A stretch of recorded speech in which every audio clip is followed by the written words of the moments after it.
तो ये वेदांती जो है, वेदांती मतलब यहाँ पे भक्त। वेद जो है एक वृक्ष के समान है और वेदांत जो है वृक्ष का वो भाग जहाँ पे फल लगता है, वृक्ष का वो भाग जहाँ पे फल लगता है, वेदांत। और श्रीमद् भागवत जो है उसी वेदांत का एक परिपक्व फल है, कंक्लूजन। तो परिपक्व जो फल है, पका हुआ जो फल है, जैसे आम का पेड़ है, तो आम का पेड़ है तो उसमें फूल होगा, तना होगा, शाखाएं होंगी। तो श्रीमद् भागवतम को कहा गया है परिपक्व फल। परिपक्व फल ही नहीं, वो पूरा जूस ही है, पूरा जूस है, ऐसा कहा गया है।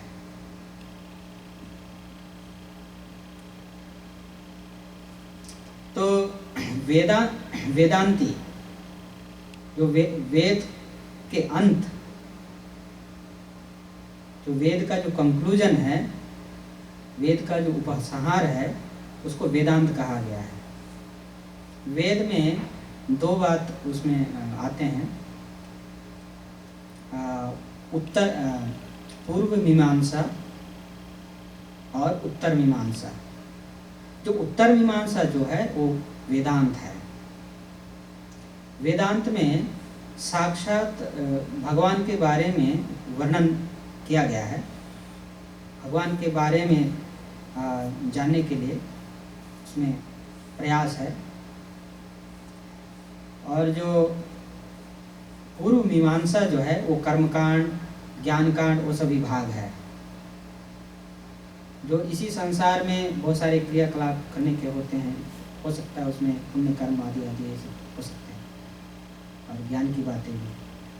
लेकिन जो वेदांत में जो है केवल भक्ति की बात होगा, केवल भगवान की बात होगी। इस तरह से कि भगवान का कैसे भजन करेंगे, भगवान कौन है, कैसे है, उनकी क्या लीला है, कौन सा अवतार है, क्या है, ये सब वेदांत के सेक्शन में आ जाते हैं।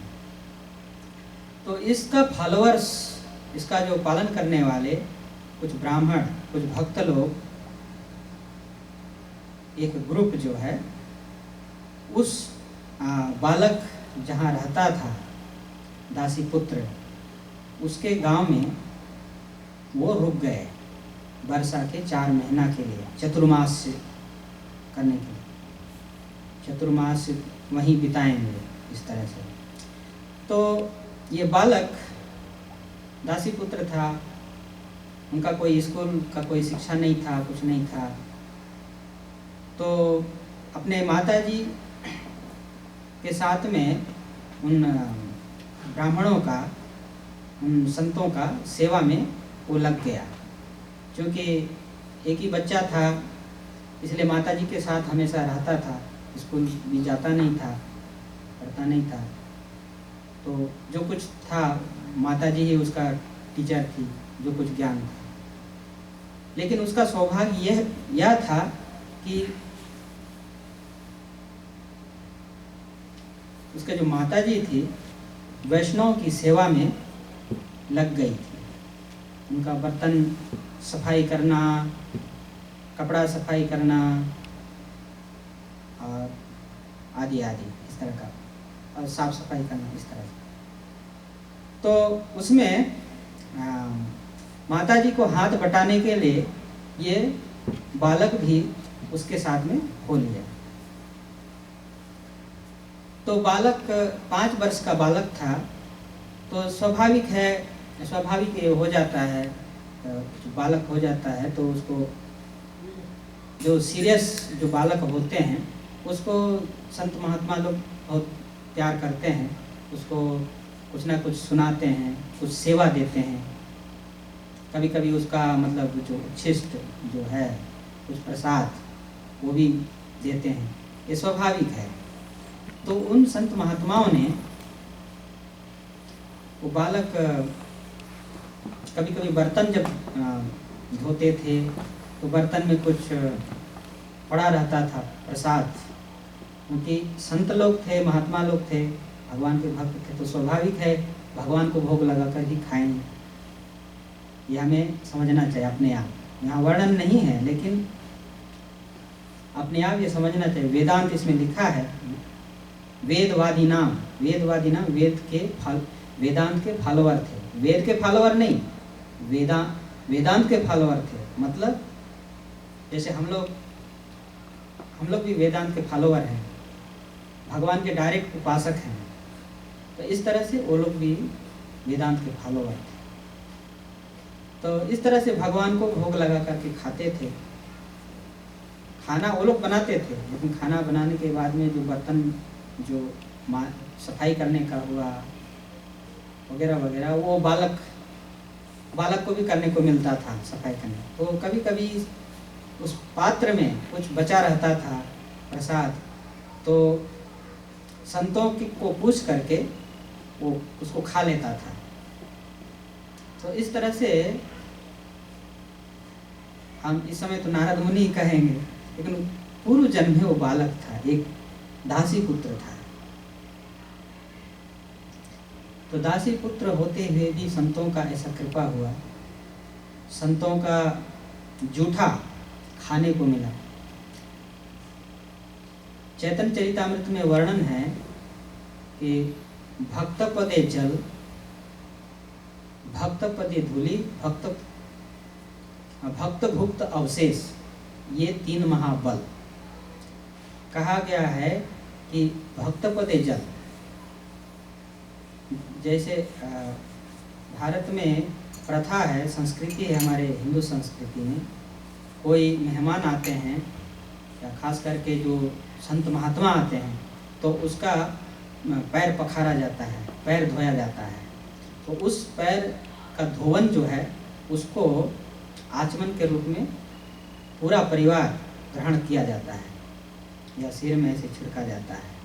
ये आज भी देखा जा सकता है तो हिंदू परिवार। तो कहा गया है कि भक्त पदे जल, भक्तों का पैर धोया हुआ जल, भक्त पदे धूलि, और संतों का चरणों के धूलि, इसको माथा में ऐसे लगाने का, जैसे हम संतों का ऐसे चरण छूते हैं, दंडवत करते हैं तो पैर छूते हैं, तो उसका माथे में उसका जो धूलि है लग जाता है, लगाना चाहिए। तो उससे, और भक्त भुक्त अवशेष, भक्त भुक्त अवशेष मतलब महात्माओं का खाया हुआ, भक्तों का खाया हुआ उच्छिष्ट, इसको कहा गया है महामहा। भगवान का प्रसाद जो है डायरेक्ट जब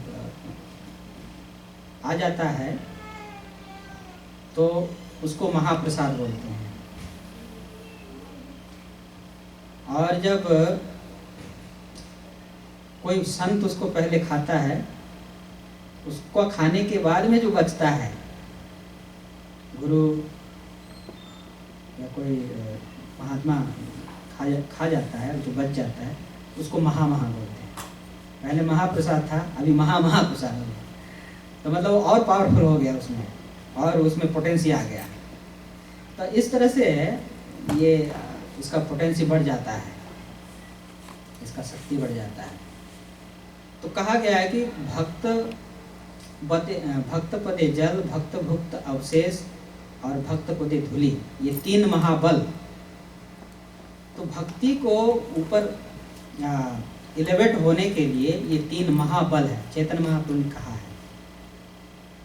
भक्ति में प्रगति करने के लिए ये 3 महाबल है। महाबल,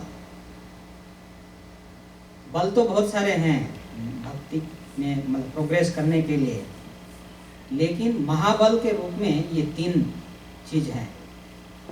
संतों की कृपा से कोई भी जो है बहुत जल्दी उसको प्रगति हो जाता है। इसको महत कृपा कहा गया है भागवत में। जब महत कृपा जब हो जाता है तो साधारण व्यक्ति भी बहुत जल्दी प्रगति कर लेता है। भगवान को पा जाता है।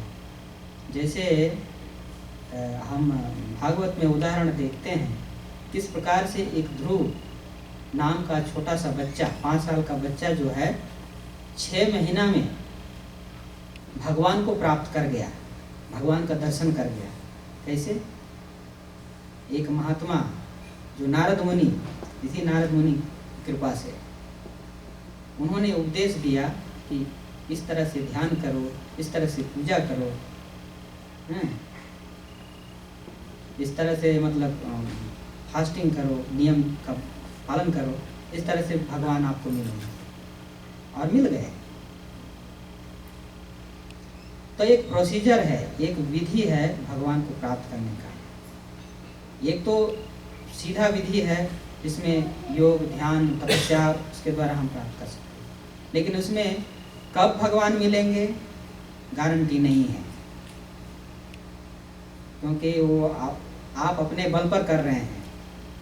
लेकिन यदि 3 महाबल में से कोई एक बल भी मिल जाए, मतलब संतों की कृपा मिल जाए, तो अनायास मिल जाएंगे भगवान। भगवान कहे हैं भागवत में ये सब बातें हैं। भगवान कहे हैं कि मैं भक्तों का भक्त हूँ।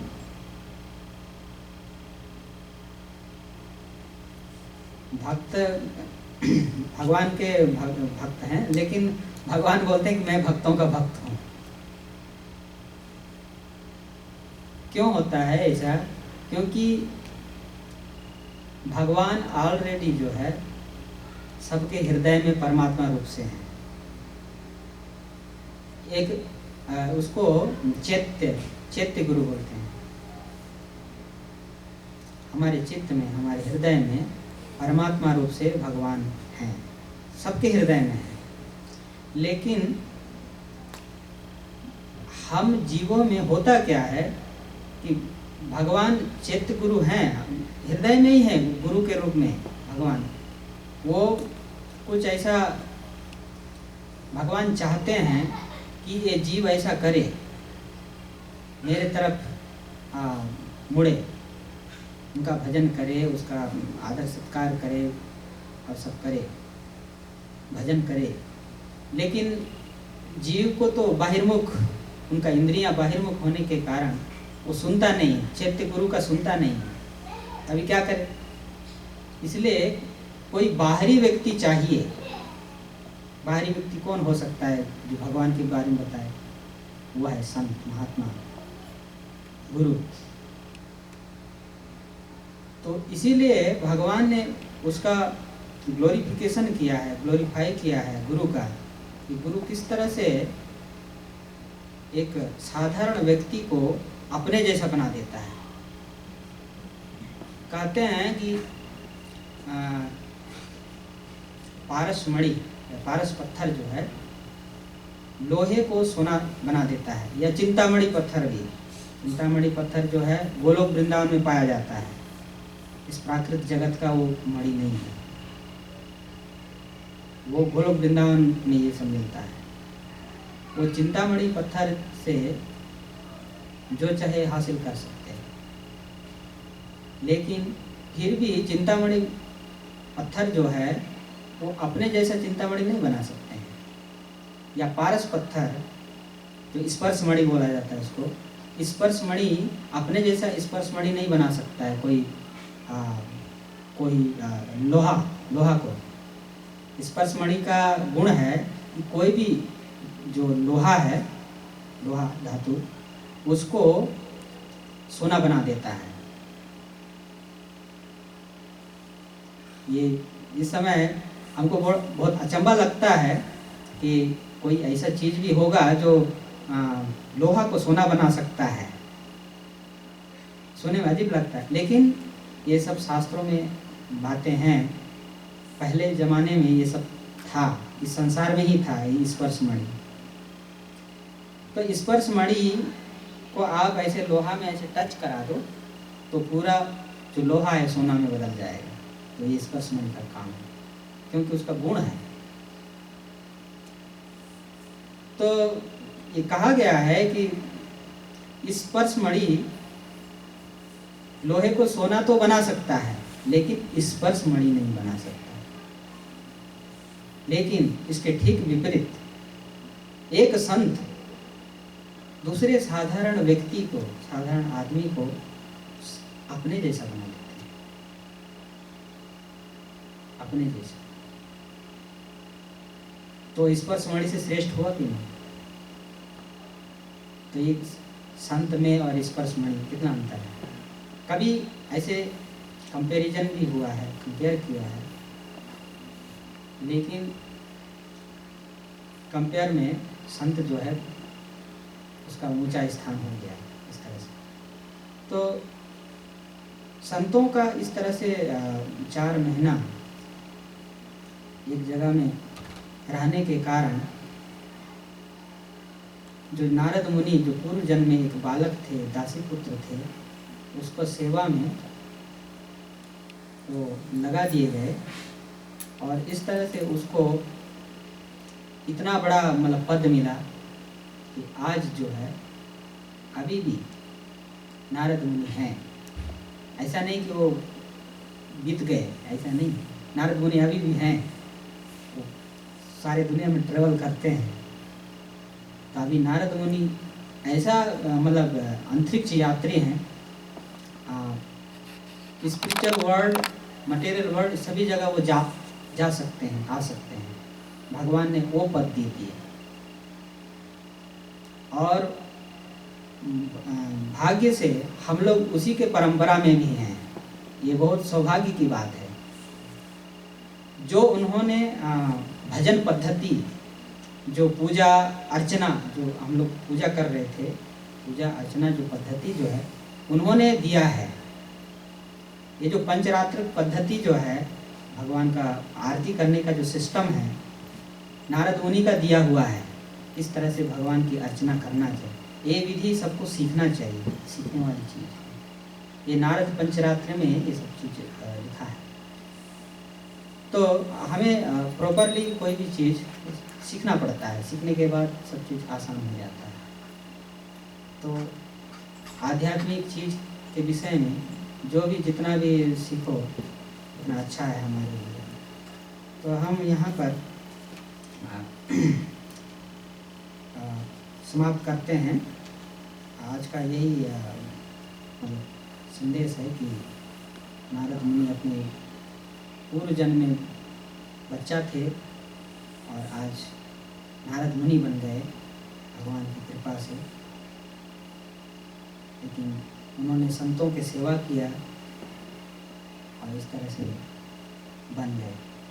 तो हम लोग भी पता नहीं अगले भविष्य में हमारा जो नेक्स्ट लाइफ में क्या बनेंगे, कुछ भी बन सकते हैं हमारे कर्मों के अनुसार। हमें प्रयास करना चाहिए अच्छा बनने का। हरे कृष्ण। कोई प्रश्न है, कोई कमेंट है?